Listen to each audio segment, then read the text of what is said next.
ఎగ్గినట్టు అయిందని మనం చెప్పుకోవచ్చు. రైట్. ఇక పాకిస్తాన్లో సివిల్ వార్ పరిస్థితులు కనిపిస్తూ ఉన్నాయి. పాకిస్తాన్లో ఒకవైపు బలూచిస్తాన్, అలాగే టీపీపీ అండ్ ఆఫ్ఘాన్ తాలిబాన్ల మధ్యలో సివిల్ వార్ సిచ్యువేషన్ ఉన్న పరిస్థితి కనిపిస్తోంది. ఇటువంటి పరిస్థితుల్లో అసిమ్ మునీర్ భారత వ్యతిరేక వ్యూహాన్ని అమలుపరచగలుగుతాడా?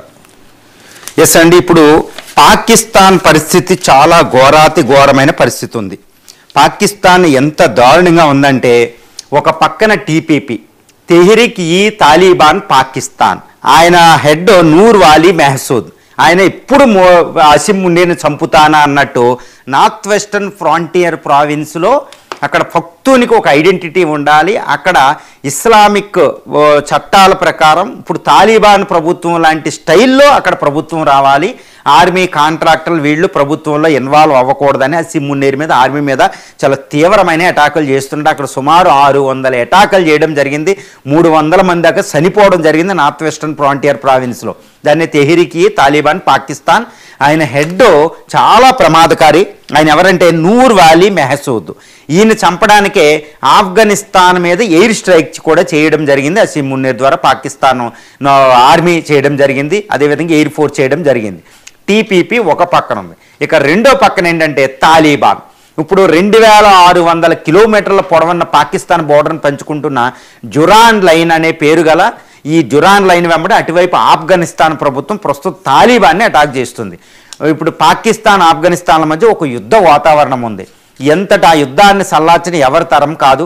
అది మొత్తం టర్కీలో జరిగిన, దుబాయ్లో జరిగిన ఫెయిల్ అయిపోయింది పీస్ శాంతి చర్చలు. కాబట్టి అక్కడ యుద్ధ వాతావరణం ఉంది. ఇంకా తాలిబాన్ ఒక పక్కన, టీపీపీ ఒక పక్కన, తాలిబాన్ రెండో పక్కన. ఇక మూడో పక్కన ఎవరంటే Balochistan liberation front, Balochistan liberation army. వీళ్ళు ఈ మధ్యన ఏదో గెరిల్లా వార్ఫేర్ అనేది చాలా తక్కువ, ఏదో హిట్ అండ్ రన్ లాగా అటాక్ చేయడం, వెళ్ళిపోవడం, దాక్కోవడం. కానీ ఈ మధ్యన వాళ్ళు ఏంటంటే ఒక ప్లాన్డ్ అటాక్ చేస్తున్నారు. ఎంత ప్లాన్డ్ అటాక్ అంటే జాఫర్ ఎక్స్ప్రెస్, అక్కడ 300 మంది దాకా చనిపోవడం, దాన్ని కిడ్నాప్ చేయడం జరిగింది ఒక ట్రైన్ని. మళ్ళా డజన్ల కొద్దీ ఆ జాఫర్ ఎక్స్ప్రెస్ని వాళ్ళు అటాక్ చేశారు. ఎక్కడ నుంచి అండి? క్వెట్టా నుంచి మన కరాచీ దాకా వెళుతూ ఉందంట. అంటే బలూచిస్తాన్ని మిగిలిన పంజాబ్ మిగిలిన పాకిస్తాన్ కలిపేదాన్ని ఆ జాఫర్ అంటే ట్రైన్ రూటు దారుణంగా అటాక్ చేస్తున్నారు. తర్వాత 1000 అటాకులు జరిగినాయి. అందులో 400-500 మంది పాకిస్తాన్ ఆర్మీ చనిపోవడం జరిగింది. చైనా ఆస్తుల మీద, అమెరికా ఆస్తుల మీద కూడా అటాక్ చేస్తున్నారు. బలూచిస్తాన్ మాది స్వతంత్ర దేశం అని వాళ్ళు ప్రకటించుకున్నారు. అంటే 40% భూభాగం గల పాకిస్తాన్లో 40% భూభాగం ఉన్న బలూచిస్తాన్ స్వతంత్ర దేశం అని అక్కడ తీవ్రమైన పోరాటం జరుగుతుంది. ఇంకో పక్కన టీపీపీ, ఇంకొక పక్కన తాలిబాన్. అంటే త్రిశూల వ్యూహం అనమాట. ముగ్గురి మధ్యలో పాకిస్తాన్ విలవిలలాడిపోతుందండి. చాలా దారుణమైన పరిస్థితి అక్కడ నెలకొంది. దీని ద్వారా ఇంకా మిగిలిన విషయాల్లో సింధు దేశాన్ని ఒకటి వస్తుంది, సింధు ప్రావిన్స్లో ఇష్యూస్ వస్తున్నాయి, పీఓకేలు ఇష్యూస్ వస్తున్నాయి. సో దీన్ని ఎలా తట్టుకోవాలి? పాకిస్తాన్ అసలు ఎందుకు వస్తుంది అంటే, ఇండియా పాకిస్తాన్ యుద్ధం తర్వాత పాకిస్తాన్ ఆర్థికంగా చితికిపోయింది. తర్వాత ఈ సింధు జలాలు ఆపడం వల్ల ఇండియా ద్వారా ఇప్పుడు సింధు జలాలే వ్యవసాయం కుంటుపడిపోయింది. ఆర్థిక వృద్ధి రేటు మట్టానికి వెళ్ళిపోయింది. ప్లమేటెడ్ టు లోయెస్ట్ లెవెల్ అనమాట ఎకనామిక్ గ్రోత్ ప్రాసెస్. ఇన్ఫ్లేషన్, ధరలు పెరిగిపోతున్నాయి, వ్యవసాయ ఉత్పత్తులు తక్కువ ఉన్నాయి. ఒక టమాటాలే 1000 రూపాయలు అమ్మే పరిస్థితి, ఉల్లిపాయలు లేని పరిస్థితి అక్కడ వస్తుంది. ఆఫ్ఘనిస్తాన్తో ట్రేడ్ దెబ్బ తినడం వల్ల అది కూడా పెద్ద ఇష్యూ అవుతుందండి. అంటే ఇటు ఆఫ్ఘనిస్తాన్తో 2600 కిలోమీటర్ల బౌండరీ, ఇటు ఇండియాతో ఉన్న 3300 కిలోమీటర్ల బౌండరీ. అంటే పాకిస్తాన్తో ఆల్మోస్ట్ ఇరాన్ 1000 కిలోమీటర్లు మినహాయిస్తే మొత్తం అంతా సైన్యం మోహరించాలి.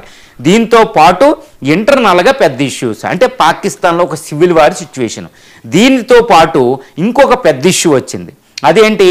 అసిమ్ మునీర్ సిడిఎఫ్గా, ఇది చీఫ్ ఆఫ్ డిఫెన్స్ ఫోర్స్గా ఆయన నామినేట్ అవ్వడం. శక్తివంతమైన పర్సన్ అని ఒక రకంగా చెప్పాలంటే ఆర్మీ పాలన పరోక్షంగా ఆర్మీ పాలన తెచ్చేశాడు ఆయన. అంటే ఒక తిరుగుబాటు లేకుండా, ఎందుకంటే ప్రస్తుత పరిస్థితులు తిరుగుబాటు కుదరదు కాబట్టి ఇటు చైనాని మచ్చిక చేసుకుని, అమెరికా ప్రెసిడెంట్ ట్రంప్ను మచ్చిక చేసుకుని, అవసరమైతే ట్రంప్కి లంచం ఇచ్చి రేరెత్త మినరల్ ఆశ చూపి ఇవన్నీ చేసి ఆయన చైనా అమెరికాల మచ్చిక చేసుకుని పాకిస్తాన్లో అధికారంలోకి వచ్చేసారని చెప్పొచ్చండి. ఎందుకంటే కాన్స్టిట్యూషన్ అమెండ్మెంట్ జరిగింది, రాజ్యాంగ సవరణ చట్టం 27వ ద్వారా ఆయన అధికారంలోకి వచ్చేసాడు. కాబట్టి అసిమ్ మునీర్ అంటే ఆర్మీ పాలన. దీన్ని ప్రజలు అసలు భరించలేని పరిస్థితి. ప్రజాస్వామ్య శక్తులు ఇంకా బతికే ఉన్నాయి పాకిస్తాన్లో. ఇప్పుడు ప్రజాస్వామ్య పొలిటికల్ పార్టీస్ అయిన త్రిబుల్ పాకిస్తాన్ పీపుల్స్ పార్టీ, అదేవిధంగా పిఎంఎల్ పాకిస్తాన్ ముస్లిం లీగ్, నవాజ్ షరీఫ్ పార్టీ ఏంటంటే దీనికి ఇష్టపడడం లేదు అసీం మునీర్ అనడం, కానీ వాళ్ళు చేసేది ఏదీ లేదు. ఈ అసంతృప్తిని వేరుగా వస్తుంది. దీంతోపాటు ఇమ్రాన్ ఖాన్ ఇష్యూ జైల్లో, ఇమ్రాన్ ఖాన్ పార్టీ అది పెద్ద పార్టీ కాబట్టి, అది ఎక్కువ మంది ఫాలోవర్స్ ఉన్నారు కాబట్టి, క్యాడర్ ఉంది కాబట్టి వాళ్ళు నిరసన. ఈ విధంగా బలూచిస్తాన్ ఒక పక్కన, అదేవిధంగా టీపీపీ ఒక పక్కన, తర్వాత తాలిబాన్ ఒక, ఈ ముగ్గురి మధ్యలో, ఈ ముగ్గురు ద్వారా వచ్చిన మిగిలిన సమస్యల మధ్యలో ఈరోజు పాకిస్తాన్ అతలాకుతలం అయిపోతుంది. ఒక సివిల్ వారు, అంతర్యుద్ధ పరిస్థితి, దీంతోపాటు యూత్ అడ్డం తిరగడం కూడా ఒకటి జరుగుతుంది. కరాచీ సిటీ అనేది బొగ్గుమంటుంది. మరి అసీం మునీర్ ఎంతవరకు ఈ విషయాన్ని డీల్ చేయగలుగుతాడు అంటే, ఈ బలూచిస్తాన్ కంట్రోల్ చేయడం, అదేవిధంగా నార్త్ వెస్టర్న్ ఫ్రాంటియర్ ప్రావిన్స్ అంటే దీని కంట్రోల్, ఖైబర్ పఖ్తూన్ అని పఖ్తూన్స్ని కంట్రోల్ చేయడం ఎవడి తరము కాదు, తాలిబాన్ని వాళ్ళని. ఎందుకంటే the grave yards of the super powers అంటాం మనం ఈ నార్త్ వెస్టర్న్ ఫ్రాంటియర్ ప్రావిన్స్ని, ఆఫ్ఘనిస్తాన్ని. అది ఖాన్ అబ్దుల్ గఫార్ ఖాన్ అని భారత స్వతంత్రోద్యమంలో గాంధీ అనుయాయుడిగా వస్తాడనమాట. ఆయన ఆల్మోస్ట్ 6.5 ఫీట్స్ ఉంటాడు. భారతదేశ రత్న, మొట్టమొదటిగా భారతరత్న మొట్టమొదటి విదేశీయుడిగా ఆయనకి ఇచ్చాము. అందుకని ఆయన జైల్లో పెట్టింది పాక్ ప్రభుత్వం స్వతంత్రం వచ్చాక. ఖాన్ అబ్దుల్ గఫార్ ఖాన్ యోధులు ఉంటారనమాట పఖ్తూన్స్ అని. వాళ్ళని బ్రిటిష్ కానీ, అమెరికా కానీ, యుఎస్ఎస్ఆర్ కానీ ఎవ్వరూ ఓడించలేక తోకముడిసి వెనక్కి వెళ్ళిపోవడం జరిగింది. మరి ఆ పఖ్తూన్స్ ఒక్కసారి అడ్డం తిరిగితే వాళ్ళు చివరి వరకే పోరాడతారు. మరి పాకిస్తాన్ ఆర్మీ సరిపోద్దంటే వాళ్ళని తట్టుకోవడం అసమం. దట్టు అలాంటి భౌగోళిక స్వరూపం ఉన్న అడవులు, పర్వత ప్రాంతాలు, అది హిందూ కుషు, కిర్దార్ మౌంటైన్స్, చాలా దట్టంగా ఉండే అడవులు, ఈ ప్రాంతంలో పోరాడడం పాకిస్తాన్ ఆర్మీకి సాధ్యం కాదు. అది కూడా ఇండియా వైపు ఇంకా బోర్డర్లో మూసున్నవాడు. కాబట్టి ఇంత దారుణమైన పరిస్థితి, ఒక త్రిశూల వ్యూహం. మరి భారత్ ప్రస్తావన ఇక్కడ ఏమైనా ఉందా అంటే ఎస్ అండి, భారత ప్రస్తావన లేదు అని నేనైతే చెప్పలేను. ఎందుకంటే భారతదేశం బలూచిస్తాన్తో డైరెక్ట్గా ఏం సపోర్ట్ చేయడం లేదు, కానీ ఇండైరెక్ట్గా బలూచిస్తాన్ ఫోర్సెస్ ఎక్కడ ఉంటున్నాయి, తాలిబాన్ ప్రభుత్వం సేఫ్ ఈవెన్స్ ఇస్తుంది. ఇరాన్ ద్వారా వాళ్ళు వస్తారు, వాళ్ళకి కాస్తో కూస్తో ఉంటుంది సపోర్టు. భారత్ ఎక్కడ బయటపడకుండా వాళ్ళకి ఇండైరెక్ట్గా సపోర్ట్ దొరుకుతుంది, అది గుర్తుపెట్టుకోవాలి.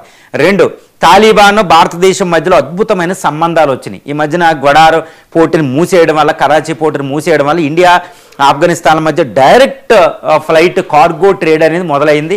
చాబహార్ పోర్టు ద్వారా ఇరాన్ ద్వారా మనం ఇరాన్కి, ఇది ఆఫ్ఘనిస్తాన్తో ట్రేడ్ కుదుర్చుకుంటున్నాం. పాకిస్తాన్ పక్కన పెట్టాం. తాలిబాన్ ప్రభుత్వంకి సపోర్ట్గా భారతదేశం ఐక్యరాజ్య సమితిలో మాట్లాడుతున్నాం.